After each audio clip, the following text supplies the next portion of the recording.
Hey, thanks for stopping by the Dirt Road Weapons Testing Facility and checking out this video.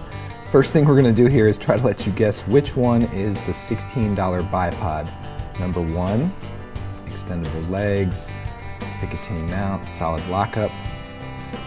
Bipod number 2 also has Picatinny rail and a sling adapter, a little bit thinner profile. And these legs shoot inward instead of outward. And bipod number 3 also extends outward, has very solid lockup and tight mount with the rifle. So which one do you think it is the point of today's video. And let me talk about this first. The mount that you use is extremely important. This Baleshi brand QD one I bought, total trash, can't use that one. And just that alone, look at the price there. So let's go back to bipod number 1 and take a closer look. Nice padding up against the rail, and the feet are a little bit hard plastic, but again, the way the feet extend is very solid, and I like this one a lot. So very, very solid lockup with the legs, and I couldn't really find any faults with it. The mount there also has drilled out holes to make it slighter lightweight than the Baleshi one that I mentioned a moment ago. Now, bipod number 2, I've had this one for a number of years and it has proven to be very reliable, although it's not under heavy use. It's just on a Ruger 1022, so I like the fact that I can remove it and put it back on and or switch it with other items on that little rail. So that was the medium priced one, and you can see that there. I would highly recommend that particular bipod. And this one's number 3, hard rubber padding up against the rail, extremely tight lockup, just solid feel all around.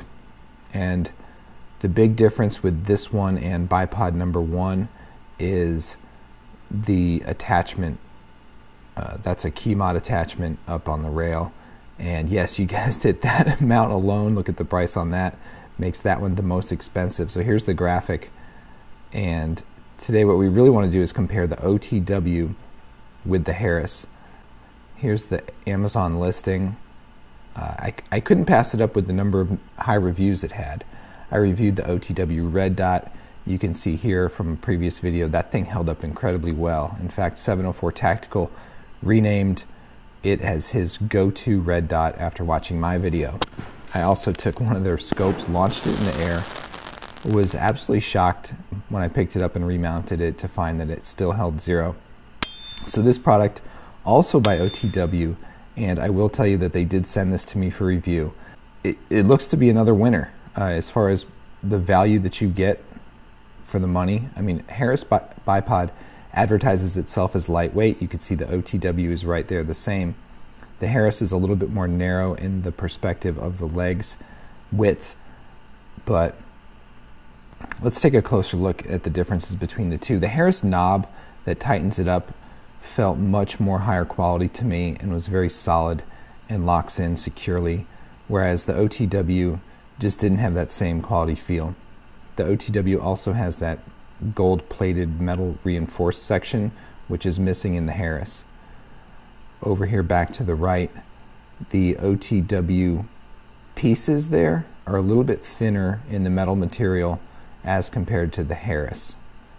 And down below, slightly larger ring on the OTW than the Harris.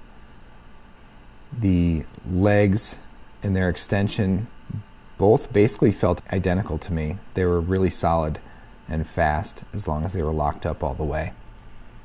Huge difference here in the feet. The Harris was way better quality.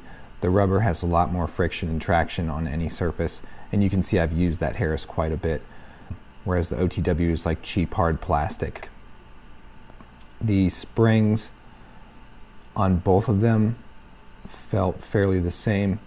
The rubber padding was a little bit thicker and cushier on the OTW, which I would actually consider a disadvantage whereas the Harris was going to lock up rock solid onto my AR. And the buttons also have a similar profile.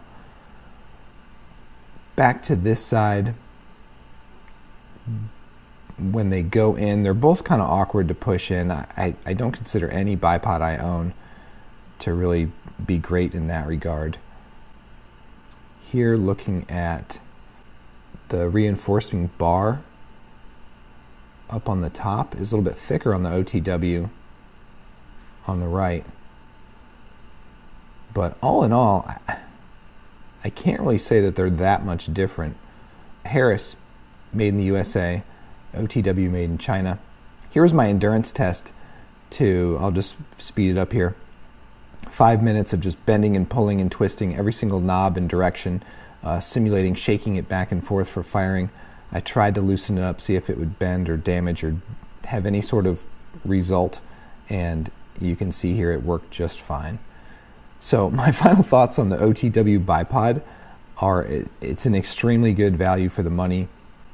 If you're looking for a cheap bipod that is up there in similar quality to more expensive ones, I'll put a link down in the description. And as always, I thank you guys for watching and have a great day.